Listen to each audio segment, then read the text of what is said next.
Biblia ang sasagot, itanong mo kay Soriano. Isang magandang araw po sa lahat ng ating mga panauhin sa iba't ibang dako.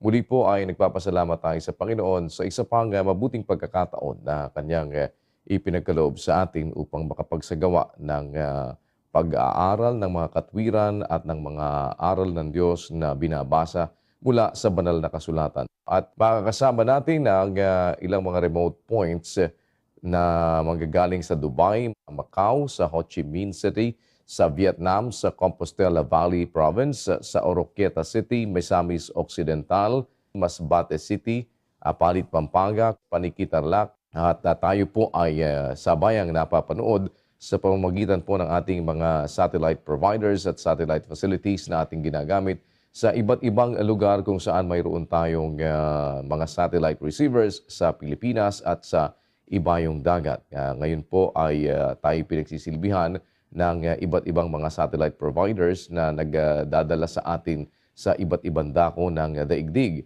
Kasabay din po nating napagsisilbihan ang ating mga kababayan sa pamamagitan naman ng internet at yan po ay sa pamamagitan ng kanilang panonood sa ating live webcast. Sa kalooban ng Panginoon ay muli po nating ihahatid sa inyo ang mga tugon sa inyong mga katanungan sa pamamagitan ng mga katwirang binabasa sa banal na kasulatan. At kasama po ang lahat ng ating mga kapatid sa Church of God International at sa iba't ibang panig ng Pilipinas at sa ibayong dagat. Tayo po ay muling nagsasagawa ng ang dating daan Worldwide Bible Exposition. At para po tayo makapagsimula, kasama po natin si kapatid na Eli Soriano. Kapatid na Eli, magandang araw po. Magandang araw po sa lahat ng ating mga bisita, sa mga kapatid na kaantabay sa paggawa. Sumaatin po nawa ang patnubay, ang pangunguna at ang liwanag ng Panginoon sa ating pag-uusapang mga aral ng Ebanghelyo. Hindi po kasi madali na ang kaliwanagan ng Ebanghelyo ay makita ng tao dahil meron pong nagpapadilim ng kaisipan ng tao. Doon sa ikalawang Korinto 4:4, na binulag ng Diyos ng sanglibutang ito ang mga pag-iisip ng mga hindi nagsisisampalataya upang sa kanila'y huwag sumilang ang kaliwanagan ng Ebanghelyo ng kaluwalhatian ni Kristo na siyang larawan ng Diyos. yung sabi ni ang Apostol Pablo na Diyos ng sanlibutang ito, the God of this age, ang tinutukoy po dyan ay si Satanas. Ang ginagawa ni Satanas, binubulag niya ang pag-iisip ng mga hindi nagsisisampalataya sa Diyos para wag silang maliwanagan sa Ebanghelyo, upang sa kanila ay huwag sumilang ang kaliwanagan ng Ebanghelyo ng kaluwalhatian ni Kristo na siyang larawan ng Diyos. Kaya hindi po madaling bagay na ang aral ng Ebanghelyo ay sumilang sa puso o magliwanag sa puso ng tao kasi meron pong nagpapadilim. At ang kadilimang yan ay halos nasa buong sanlibutan. 62 ng Isayas. Sapagkat narito, tatakpan ng kadiliman ang lupa at ng salimuot na dilim ang mga bayan. Ngunit ang Panginoon ay sisikat sa iyo at ang kanyang kaluwalhatian ay makikita sa iyo. Ang hula po ni Propeta Isayas, tatakpan ng kadiliman ang lupa. Ang sabi sa English, For behold, the darkness shall cover the earth, and gross darkness the people. But the Lord shall arise upon thee, and his glory shall be seen upon thee. ang tinutukoy po sa English the planet Earth, hindi lang lupa na isang lugar. Halimbawa sa isang bahagi ng mundo. Hindi. Ang hula po, the darkness shall cover the earth. It is the entire planet Earth. Sa panahon ngayon ng teknolohiya, maaaring ang mundo ay mas maliwanag ngayon sa gabi kaysa noong nakaraang 100 taon. The earth is much, much brighter than it was 100 years ago. Because of the modern technology we have now, we can see the earth from satellite, how glorious and how bright is this blue planet of the solar system.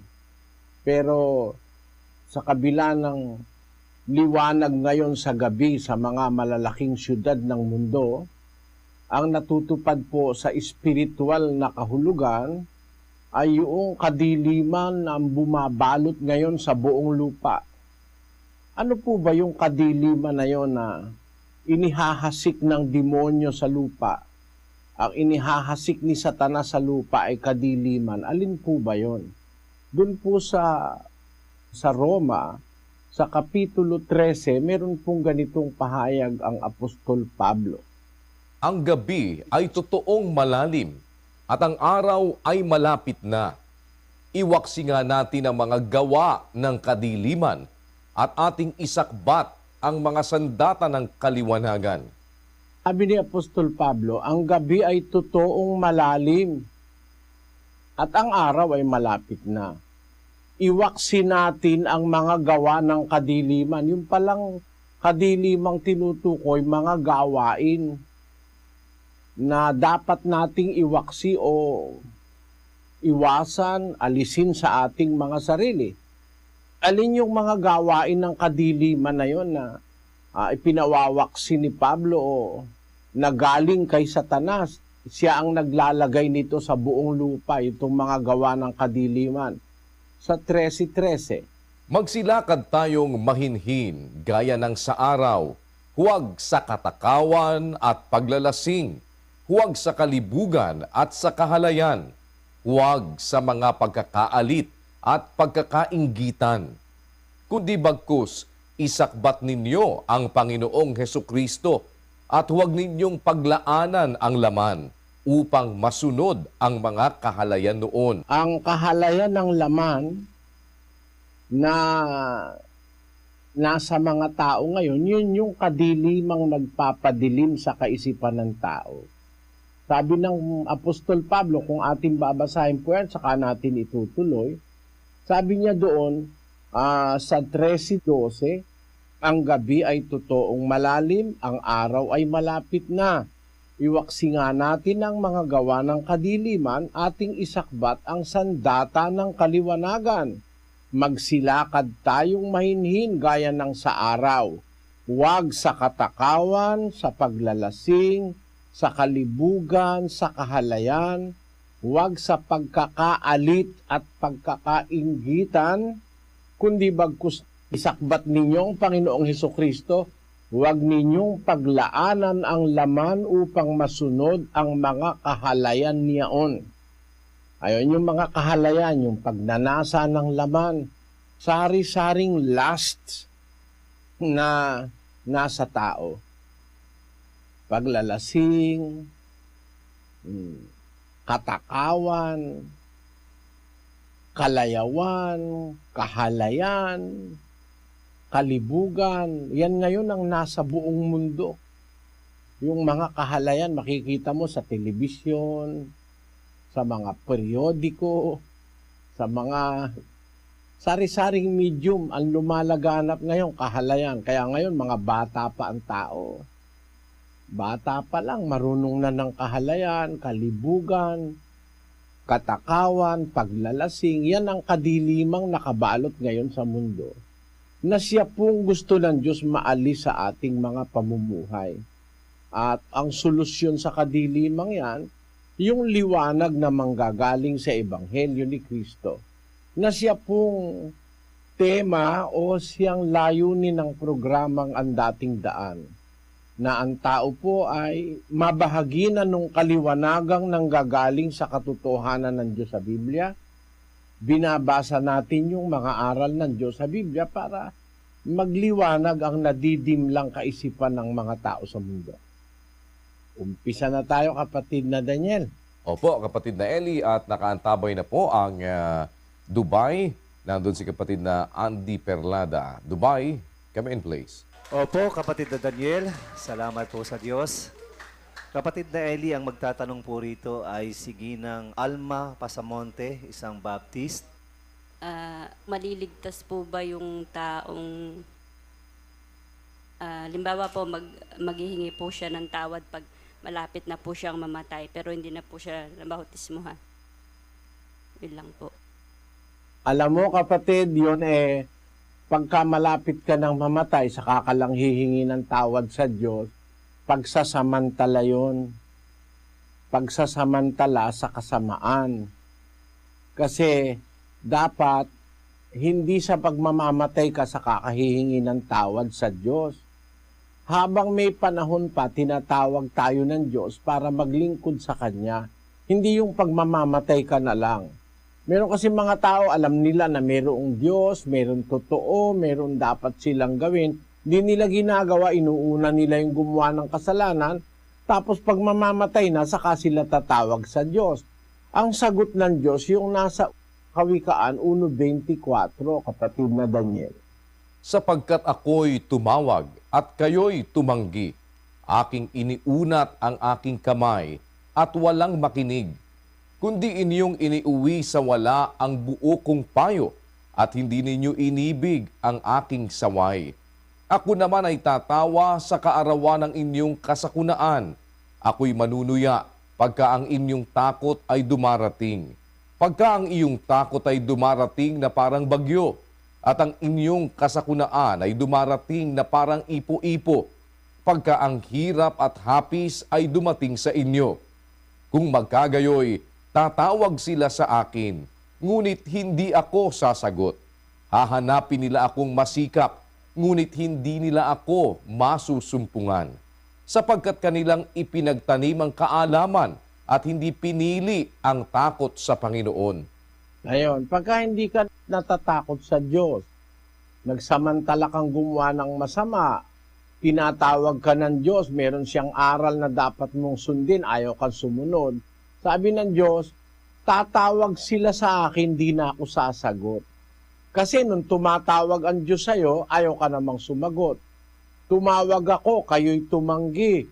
Inyunat ko ang aking kamay, walang makinig. Iniuwi niyo sa wala ang buo kong payo, at hindi ninyo inibig ang aking saway. Ako naman ay tatawa sa kaarawan ng inyong kasakunaan. Ako'y manunuya pag ang inyong takot ay dumarating. Pagka ang inyong takot ay dumarating na parang bagyo, at ang inyong kasakunaan ay dumarating na parang ipo-ipo. Pagka ang hirap at ang hapis ay dumating sa inyo, kung magkagay tatawag sila sa akin, hindi na ako sasagot. Kaya pagka sinasamantala mo lang yung masama, tapos kung kailan ka mamamatay sa kakahingi ng tawad sa Diyos, wala kang pag-asa nun, kapatid.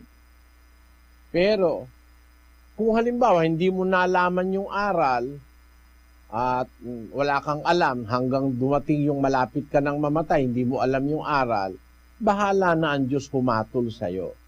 Pero nalaman mo yung aral, nalaman mo yung tawag ng Diyos, ayaw mo sundin, wala kang pag-asa nun. Yun ang sagot sa tanong mo, kapatid. Salamat po.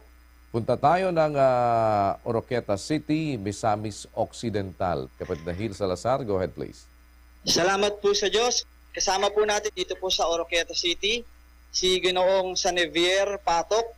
Narito po siya, kapatid na Eli. These are my questions. The first of which is, aside from the Holy Bible, is there another source of truth for the salvation of souls?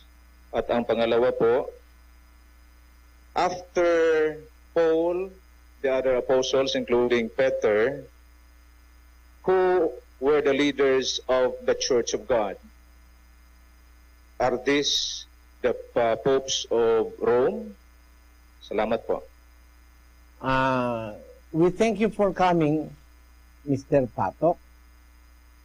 And we are interested also in answering your question. I just have to be frank in answering your question. because frankness is the proper way of telling the truth. There is no other way of learning the truth other than receiving frank answers without any reservation as to whether I will hurt your feeling or the feeling of other people.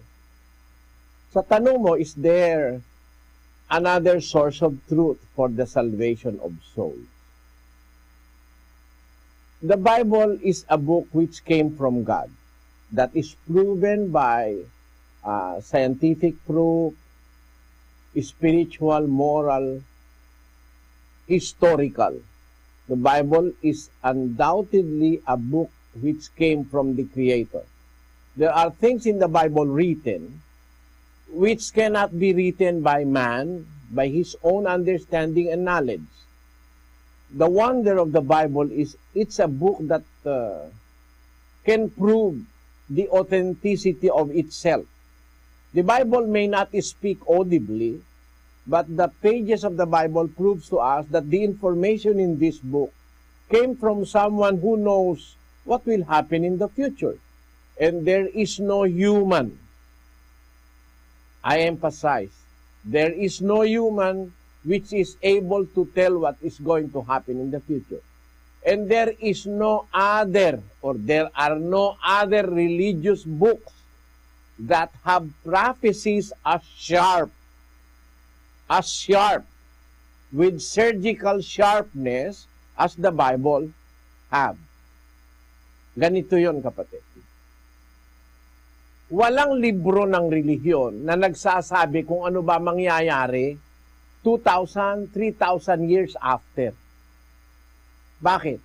Walang may kapasidad na magsabi ng mangyayari sa futuro o sa future maliban yung nakakaalam ng katapusan. Basahin natin ang aklat ng Isaias 46:9. Inyong alalahanin ang mga dating bagay ng una, sapagkat ako'y Diyos at walang iba liban sa akin. Ako'y Diyos at walang gaya ko na nagpapahayag ng wakas mula sa pasimula. Walang gaya ko, sabi ng Diyos. There is none like me. There is none like me, sabi ng Diyos, declaring the end from the beginning, and from ancient times the things that are not yet done, saying, my counsel shall stand, and I will do all my pleasure. It is a very challenging declaration of the Lord God of the Bible. He said, there is none like me. That is a guarantee, and that is also a challenge. There is none like me, declaring the end from the beginning. So it is only God who has that capacity to declare the end from the beginning. Meaning, He has the capacity to see what is going to happen in the future until the end. He knows the end. He knows what will happen in the end, and there is none like Him. It's such a guarantee, and it is also a challenge to those who will refute the authenticity of God's Word in the Bible. He said, there is none like me that can declare the future or declare the end from the beginning. And there is no other book on earth that declares what is going to happen 1,000, 2,000, 3,000 years before it happened. Let me prove that. In the book of Daniel, chapter 12, verse 4, the Lord God of the Bible said, But thou, O Daniel, shut up the words and seal the book, even to the time of the end. Many shall run to and fro, and knowledge shall be increased. You see, you cannot imagine what is the meaning of this verse just 200 years ago or 300 years ago. You cannot, in your mind, perceive what the verse means 300 years ago. But this was written by Daniel about 500 years before the birth of Christ, meaning that this verse of the Bible was written 2,700 years before our time. Because the book of Daniel was written in 536 BC, meaning 536 plus 2,000, it's more or less 2,600 years ago when this prophecy of Daniel was written by the inspiration of God's Spirit. And what does the prophecy say? Thou, O Daniel, shut up the words and seal the book even to the time of the end. There is what the Bible calls time of the end. What is that particular time in history? It says, many shall run to and fro, and knowledge shall be increased. There is no other time in the history of humanity like our time, where many are running to and fro physically. Physically, there are land vehicles in the seas, in our oceans. Many are running to and fro. Sea crafts, and even under the sea, there are submarines running to and fro. A nation is spying the boundaries of other nations. And in the air, many are flying to and fro, from airport to airport. So this prophecy of Daniel is very much apparent in our time. Many shall run to and fro, and knowledge shall be increased.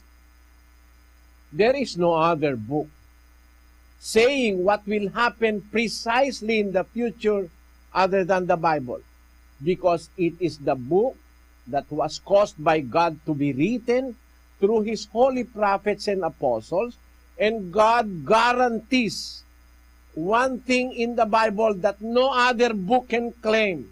The Bible tells us, I am the Lord, and there is none like me that can declare the end from the beginning. From ancient times, the things that are not yet done.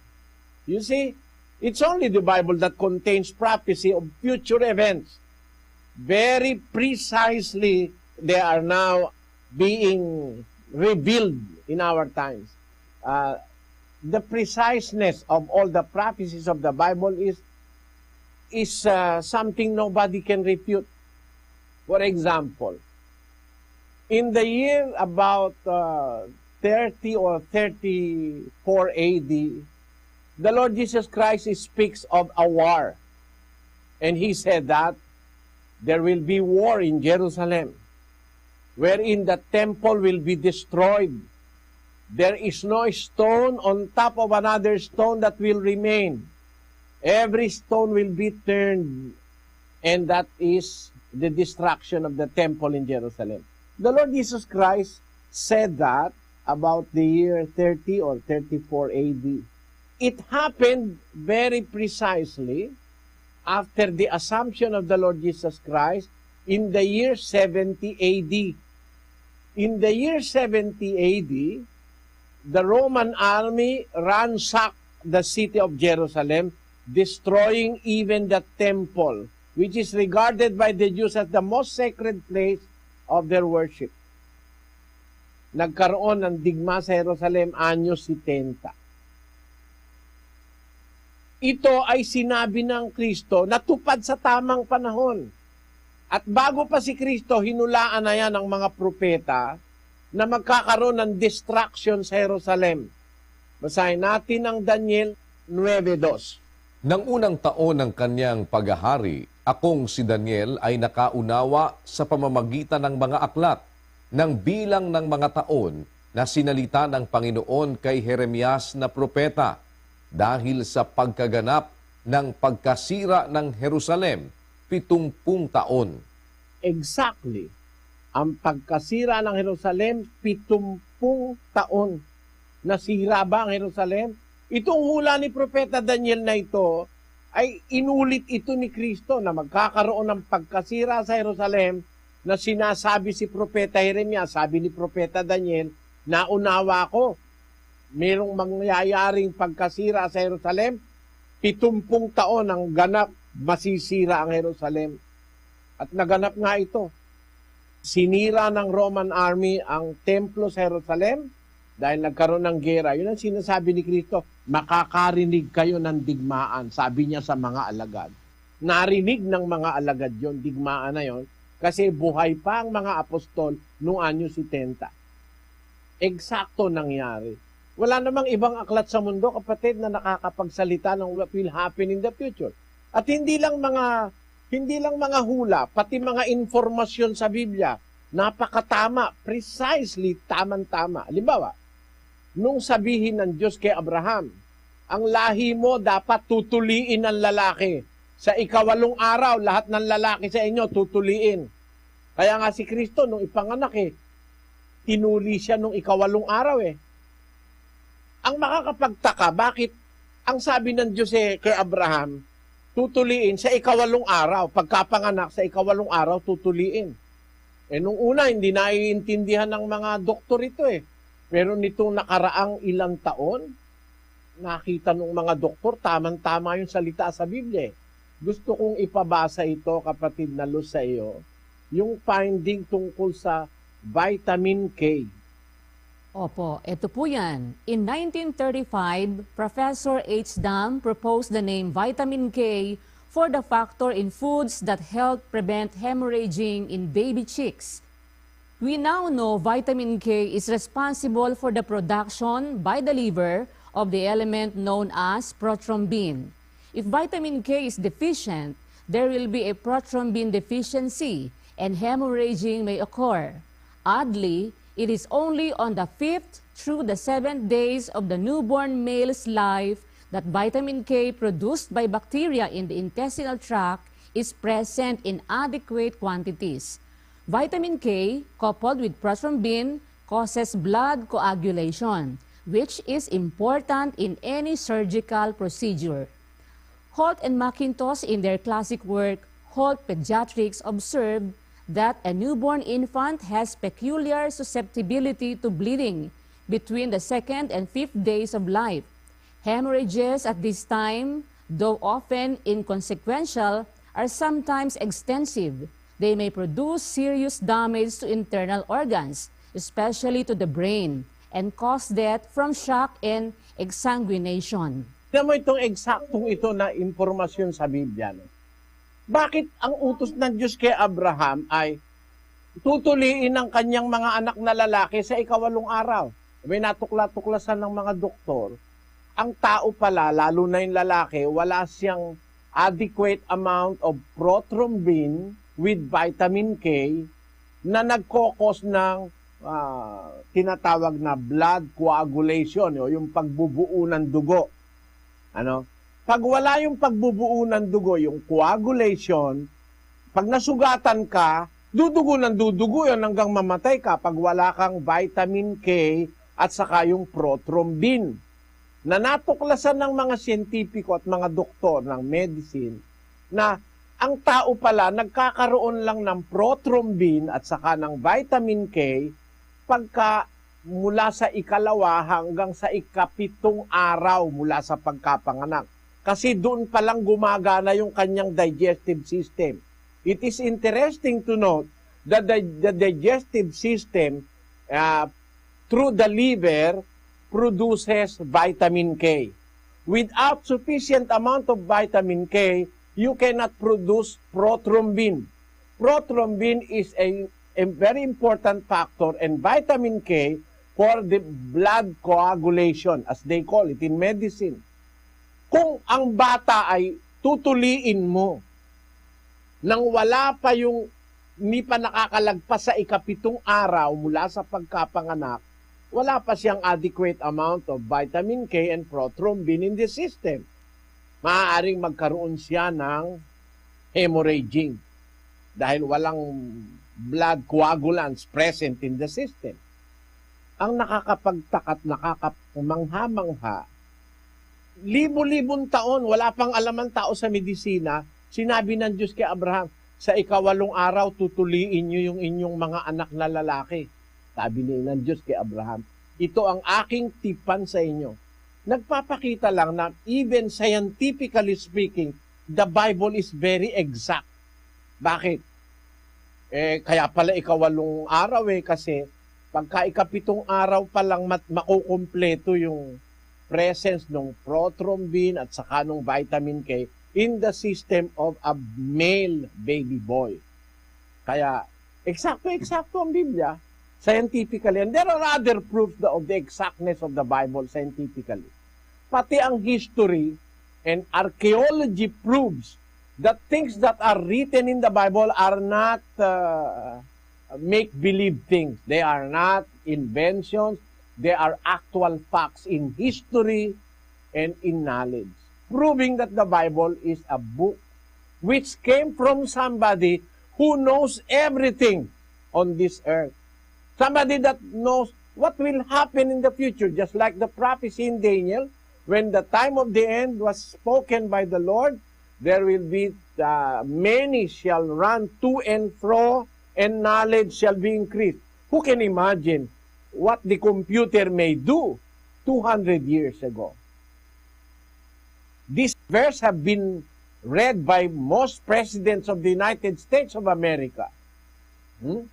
Abraham Lincoln may have read this verse, but he was not lucky enough to witness the fulfillment of that prophecy in Daniel, where the Bible says, maraming tatakbo ng paruot parito, ang kaalaman ay lalago.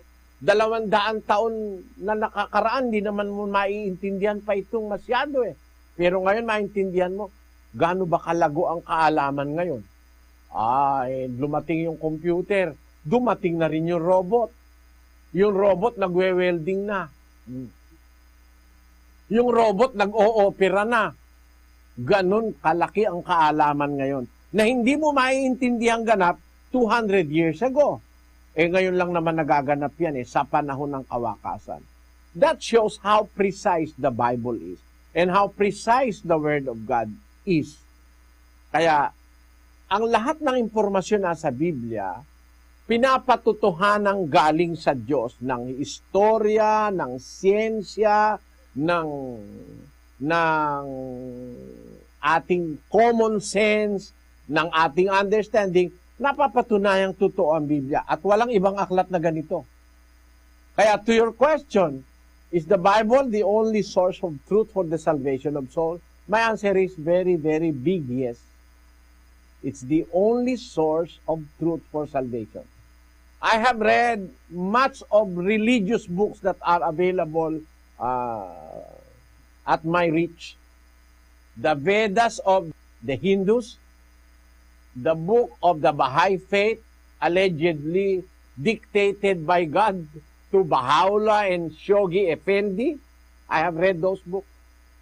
I have read the doctrines of the Catholic Church, the faith of our fathers.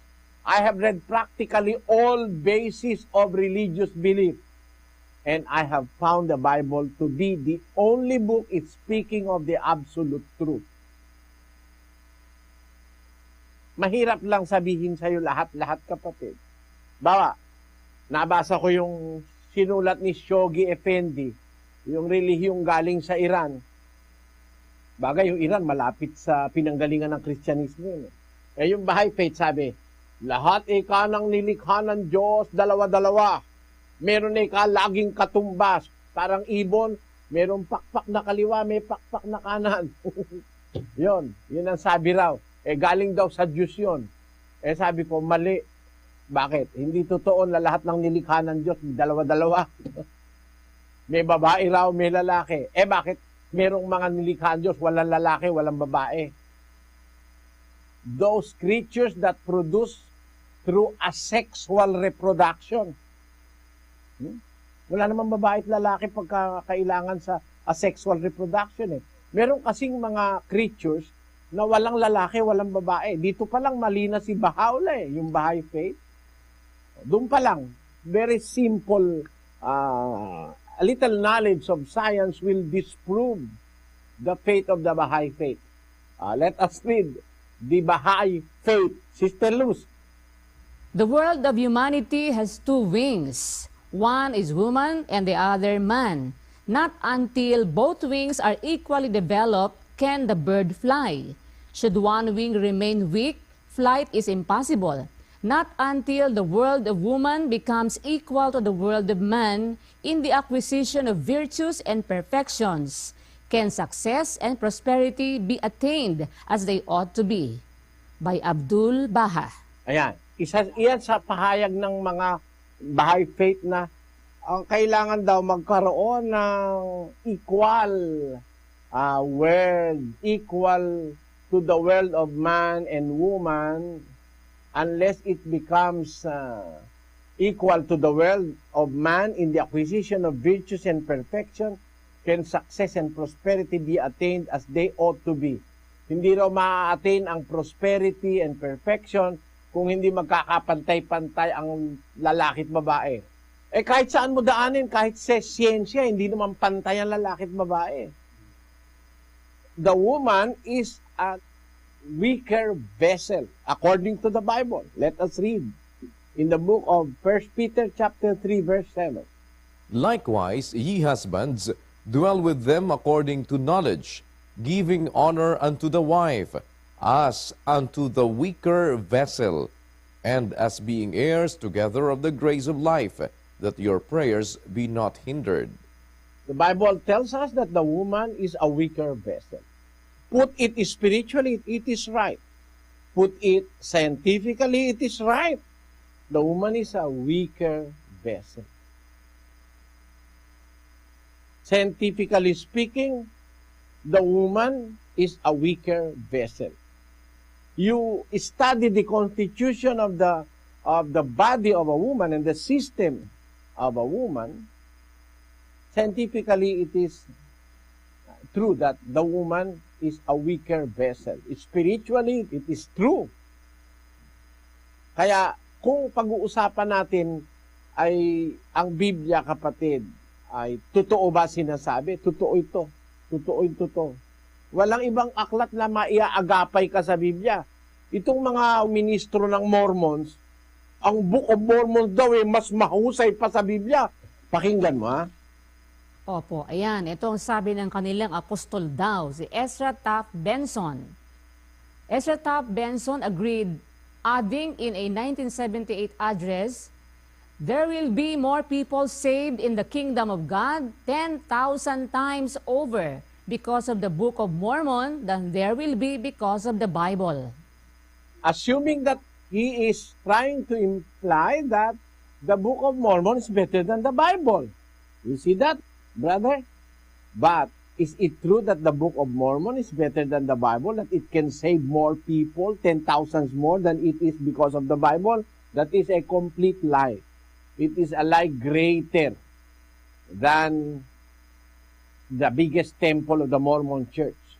Why? The Book of Mormon contains filth,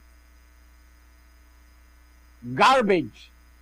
I say that because let us see what the Book of Mormon say. In the Book of Alma or the Book of Mormon, let us read what they allege. Alma 3:6. Alma 3:6. And the skins of the Lamanites were dark, according to the mark which was set upon their fathers, which was a curse upon them because of their transgression and their rebellion against their brethren, who consisted of Nephi, Jacob, and Joseph, and some who were just and holy men. Itong mga Mormons na, mga apostol ng Mormons, at itong si Joseph Smith, yun daw mga Lamanites, mga negro. Kasi yun daw pagiging negro, sumpa raw yun ng Diyos. Ano ang kasalanan ng mga bata na ipinanganak na negro? Ang pagiging negro is a long-term process which involves the things that occurs or happen to a man in the kind of environment he is in. Let us read the book of the Bible. Let us now leave the Book of Mormon for a while and let us see the Bible. In the Song of Solomon, chapter 1, verse 6. Look not upon me, because I am black, because the sun hath looked upon me. I am black because the sun hath looked upon me. In other translation, because I am darkened by the sun. At tinan mo ito scientifically, totoo ito eh. the sun can darken the skin of a person. Why? Scientifically speaking, the rays of the sun produces tan on our skin that produces melanin, that substance that causes the tanning of our skin. Long exposure to that process may darken the skin of a person. And those characteristics may be handed from one generation to another because of the DNA and because of the DNA and the genes. Ngayon, if you continually live on a place on earth which is very much exposed to the sun, the darkness of the skin from the parent may even be aggravated to the next generation because of the constant exposure. And scientists believe that it may take 1,000 years to notice a very great change. Let us read a finding of Jablonski. Opo. Jablonski and Chaplin note that when human indigenous peoples have migrated, they have carried with them a sufficient gene pool so that within 1,000 years, the skin of their descendants living today has turned dark or turned light to adapt to fit the formula given above. And this is scientific. In a span of 1,000 years, the sufficient gene pool from the parent to the offspring may affect the darkening of their skin or the lightening of their skin. And it can take in a process that may happen in a period of 1,000 years. So it is true what the Bible says, that being dark depends on the exposure to the sun. And that is very much apparent in our times. People that live in places wherein there is no sufficient sunlight and the sun is not very much present, like in Finland, people are white. But in Africa, where the rays of the sun is so intense, people have turned to be very black. But does that mean that they are cursed? No African will accept the explanation of the Mormon Church that they were cursed because being dark is a curse. Yung pagiging negro raw ay sumpa, mali yun. Ang katunayan, ang Book of Mormons nag-prophesy, mali, palpak. Basahin natin, Sis Luz, ang palpak na prophecy ng Book of Mormons. Doon Opo, sa ilagay Doctrines mo. and Covenants, Section 84. Ito po yan. Doctrines and Covenants, Section 84. A revelation of Jesus Christ unto his servant Joseph Smith Jr. and 6 elders as they united their hearts and lifted their voices on high. Yea, the word of the Lord concerning his church, established in the last days for the restoration of his people, as he has spoken by the mouth of his prophets, and for the gathering of his saints to stand upon Mount Zion, which shall be the city of New Jerusalem. Which city shall be built beginning at the temple lot, which is appointed by the finger of the Lord in the western boundaries of the state of Missouri, and dedicated by the hands of Joseph Smith Jr. and others with whom the Lord was well pleased. Verily, this is the word of the Lord, that the city New Jerusalem shall be built by the gathering of the saints, beginning at this place, even the place of the temple, which temple shall be reared in this generation. Tamo, de palpak. Sabi ni Joseph Smith, dito ka sa western boundary of the state of Missouri. Yung lugar na yon, ang tawag ngayon doon, Independence, sa Missouri. Doon daw itatayo ng Diyos ang bagong Jerusalem. Na yun daw ay i-dedicate yung itatayong temple doon, i-dedicate daw ni Joseph Smith. Ang kaso namatay si Joseph Smith, wala silang naitayong temple doon eh. Daan taon na nakakalipas, hindi nagkatotoo na nagkaroon ng temple ng bagong Jerusalem sa state of Missouri. Paano ka ngayon maniniwala sa impormasyon dyan eh? Pati prophecy dyan eh, mali. Kaya kung maniniwala kayo dyan sa mga libro-libro ng mga relihiyong mali, nasa sa inyo na lang yon.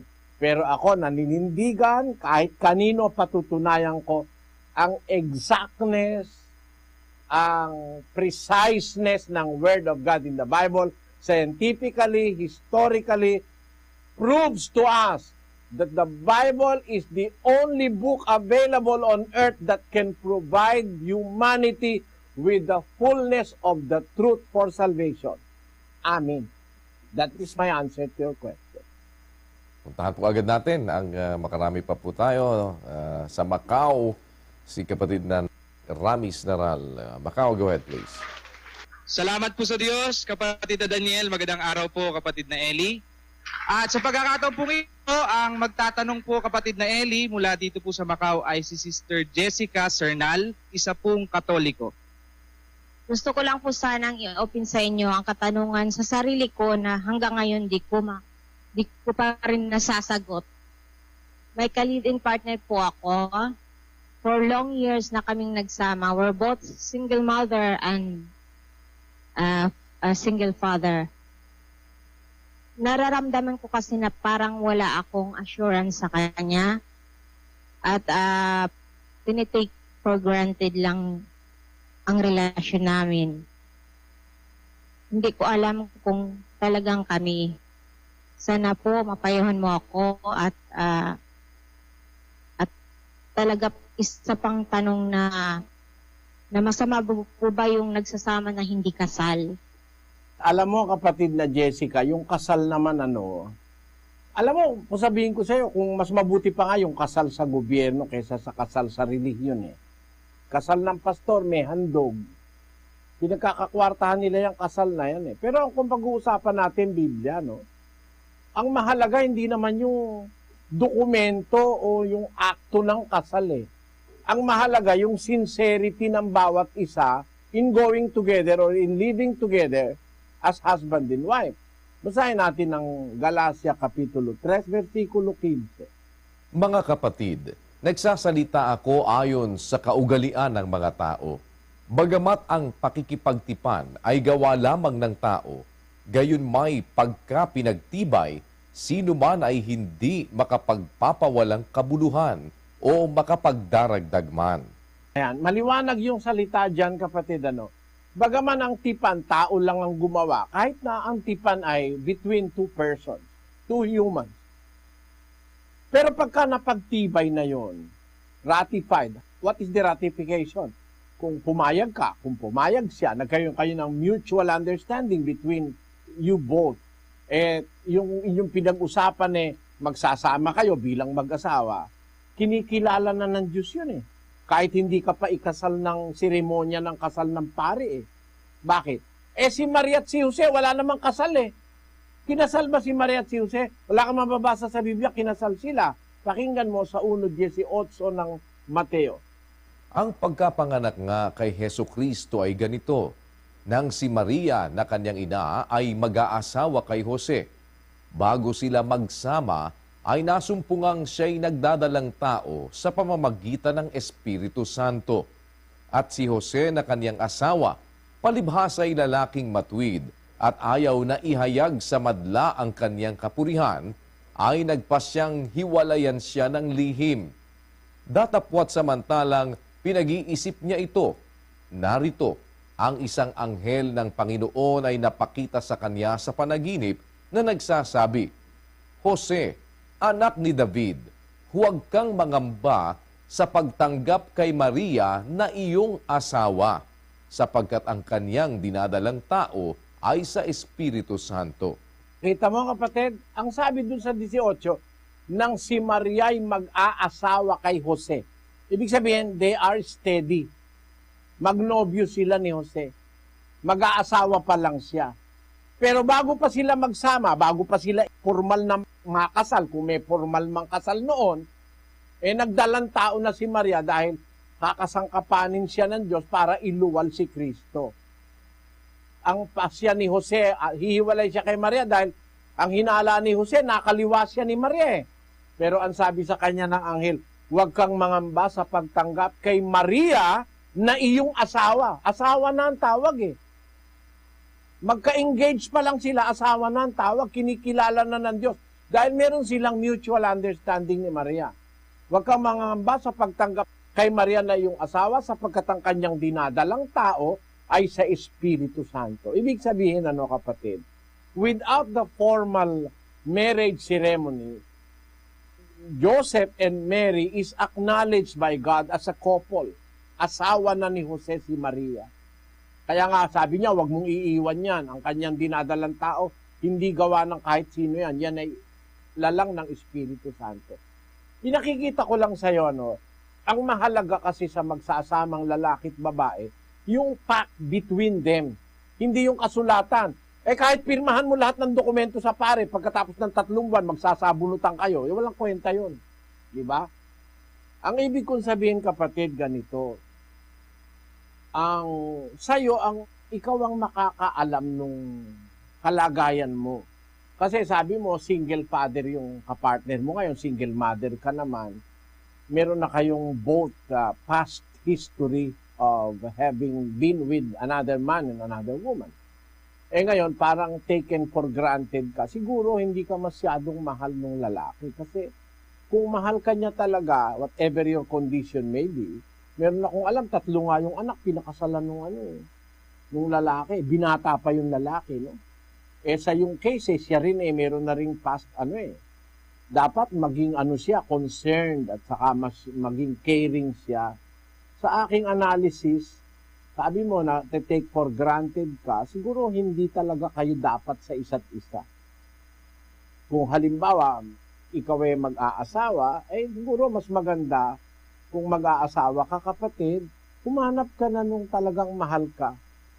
Sabi nga nung lola ko mag-asawa ka, kung mag-aasawa ka, yung mahal ka. Hindi mahalaga yung mahal mo, sabi niya. Doon mali ang lola ko. Pero, ang sabi niya, hindi mahalaga kung mahal mo, kailangan mahalaga, mahal ka. Kasi, pagka ikaw mahal ka, talagang maganda yon. Pero pag mahal mo lang, hindi ka naman mahal, pangit yun. Kaya ibig kong sabihin doon, kapatid, yung compatibility, madidetermine mo yon if the man you are with ay merong care, merong pangangalaga sa inyo, merong kiber.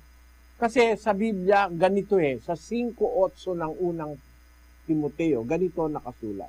Datapwat kung ang sino man ay hindi nagkakandili sa mga sariling kanya, lalong-lalo na sa kanyang sariling sangbahayan, ay tumanggi siya sa pananampalataya at lalong masama kaysa hindi sumasampalataya. Ang analysis ng Diyos, ang isang tao na hindi niya kinakandili yung kanyang sarili, lalo na yung pamilya niya, masamang tao yun.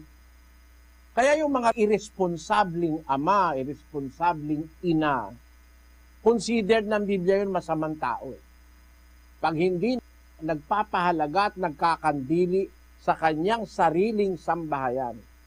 Kung wala kang makitang sa asawa mo ngayon o sa kasama mo ngayon na feeling of belonging o feeling of caring para sa sambahayan, delikado ka. You might as well spend the rest of your life in agony. Kaya yung marrying, if you are marrying someone, you have to consider also the rings that goes with it. Sabi nung nabasa kong isang katatawanan. Yung pag-aasawa na maraming rings. Engagement ring, tapos wedding ring. Kasunod na nun, suffering. Kasunod pa nun, enduring. At marami pang mga ring. Sana mag-ingat ka before making your final decision as to the person you are planning to live your life until death. Yun ang aking masasabi sa iyo, kapatid. Salamat po, Brother Eli. Sa Ho Chi Minh naman po tayo sa Vietnam. Kapatid na dito, Bahe. Go ahead, Ho Chi Minh. Salamat po sa Diyos, kapatid na Daniel, sa ganito pong pagkakataon. Kapatid na Eli, narito po ang magtatanong si kapatid na Renisa Regalado, 23 years old, isa po siyang Catholic. Gusto ko lang pong itanong, naayon po ba sa Biblia ang isang pag-oopera sa isang tao Lalo na po ang craniotomy. Alam mo kapatid, sang-ayon ng Diyos doon kasi ang Diyos mismo nag-opera rin eh. Basahin natin ang Henesis Kapitulo 2 at versikulo 21. At hinulugan ng Panginoong Diyos ng di kawasang himbing ang lalaki at siya'y natulog at kinuha ang isa sa kanyang mga tadyang at pinapaghilom ang laman sa dakong yaon. At ang tadyang na kinuha ng Panginoong Diyos sa lalaki ay ginawang isang babae at ito'y dinala niya sa lalaki. At sinabi ng lalaki, ito nga'y buto ng aking mga buto at laman ng aking laman. Siya'y tatawaging babae sapagkat sa lalaki siya kinuha. Kita mo kapatid, di ba ang Diyos yan nag-opera unang-una and the product of that operation is Eve. Ang produkto nun si Eva. Kinuha niya isang tadyang ni Adang, yung tadyang na yun ang ginawa niyang si Eva. Paano naman makukuha yun kung hindi inopera yung flesh ni Adan? Kaya ang sabi sa Biblia, pinaghilom. Ibig sabihin, iniwa ng Diyos yun, no? Pinaghilom ang laman sa dakong yaon na pinagkuhanan niya ng tadyang ni Adan para gawin niya si Eva. Ngayon, yung pag-oopera na natuklasan ngayon ng modern science ay kung ginagawa with utmost of concern and with utmost carefulness, kasang-ayon ng kalooban ng Diyos yun. Sa Ecclesiastes Kapitulo 3, ito ating mababasa sa versikulo 10. Aking nakita ang sakit na ibinigay ng Diyos sa mga anak ng mga tao upang pagsanayan. Ayan, yung sakit, pinagsasanayan yan eh. Sa isang banda, yung doktor nagsasanay at yung katawan ng tao nagsasanay din maka-adapt sa sakit.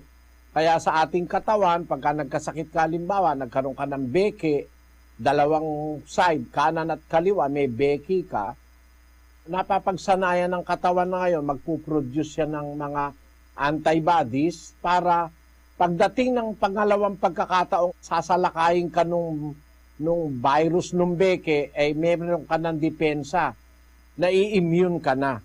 Parang, ang tawag doon, immune ka na doon sa virus ng beke.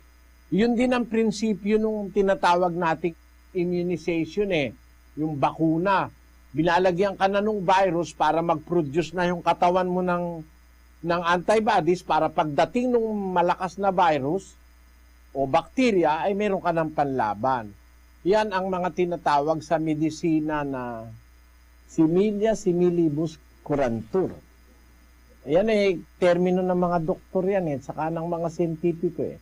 Similia similibus curantur. Ibig sabihin, yun ang ideya ng tinatawag natin na vaccination. Yan kasi bunga ng pag-aaral ng mga tao. Ngayon, kung ang tinatanong mo kapatid, yung craniotomy, which is a delicate operation, pwede rin yun kasi doctors will not do that kung wala naman chance of survival. Di ba? In cases very necessary for that kind of operation, wala namang labag sa Biblia yon. Ang Biblia kasi is pro-life. Ito'y nasa panig ng buhay. Yun din naman ang pinapractice ng medicine to save life. Kung merong mang doktor na ang pinapractice to save money, mali na yung prinsipyo niya. Pero ang talagang profession ng pagiging doktor is to save life. Huwag naman magagalit yung mga doktor. Meron kasing mga doktor to save money.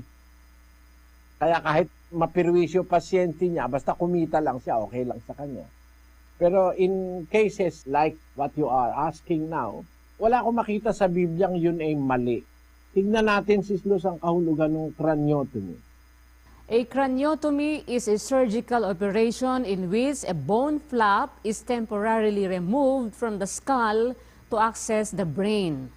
Craniotomies are often a critical operation performed on patients suffering from brain lesions or traumatic brain injury, TBI, and can also allow doctors to surgically implant deep brain stimulators for the treatment of Parkinson's disease, epilepsy, and cerebellar tremor. The procedure is also widely used in neuroscience for extracellular recording, brain imaging, and for neurological manipulations such as electrical stimulation and chemical titration. Human craniotomy is usually performed under general anesthesia but can be also done with the patient awake using a local anesthetic. The procedure generally does not involve significant discomfort for the patient. In general, a craniotomy will be preceded by an MRI scan which provides a picture of the brain that the surgeon uses to plan the precise location for bone removal and the appropriate angle of access to the relevant brain areas. So, yung craniotomy na sinasabi, kapatid, ay ano naman yan? It's not a suicidal procedure. It is a procedure wherein the patient may be relieved of the problem. Kaya okay lang, kapatid. Kaya lang kung minsan, you have to consider the age of the patient. Kung ang ooperahan mo sa ulo ay 91 anyos na, you might as well let him rest. Diba? Kung halimbawa 91 anyos na, o kaya 80 anyos na, bubuksan mo pa yung bungo, tapos yung iskal, naku, maselan yun, kapatid. Yun ang sagot ko sa'yo, kapatid. Opo, maraming salamat po, Brother Eli. And with that, kapatid na Eli, ay muli pong tayo ay pansamantalang magpapaalam at nagpapasalamat tayo sa lahat ng ating mga panauhin na nagpaunlak po sa atin na dumalo sa atin pong Worldwide Bible Exposition. At sa lahat po ng mga nanonood sa pamamagitan ng atin pong satellite feed sa iba't ibang lugar ng ating bansa at maging sa ibayong dagat sa pamamagitan po ng ating live webcast. At hindi man po natin mabigyan silang lahat ng pagkakataon na makapagtanong sapagkat napakarami po niyang lahat ng remote points na yan na hindi natin maia-accommodate na sila po ay mabigyang daan na makapagbigay ng kanilang mga katanungan. Subalit naniniwala po tayo sa tulong ng Panginoon sa mga tanong na itinanong ng ating mga kababayan at panauhin ay nabuksan din ng kaisipan ng maraming nanonood at nakikinig ng pagtatanghal po na ito ng ating ginagawang Worldwide Bible Exposition. At muli, kami po ay nagpapasalamat sa Panginoon sa isa pang mabuting pagkakataong kanyang ipinagkaloob sa atin ngayong araw na ito upang tayo po ay makapaglingkod sa ating mga kababayan.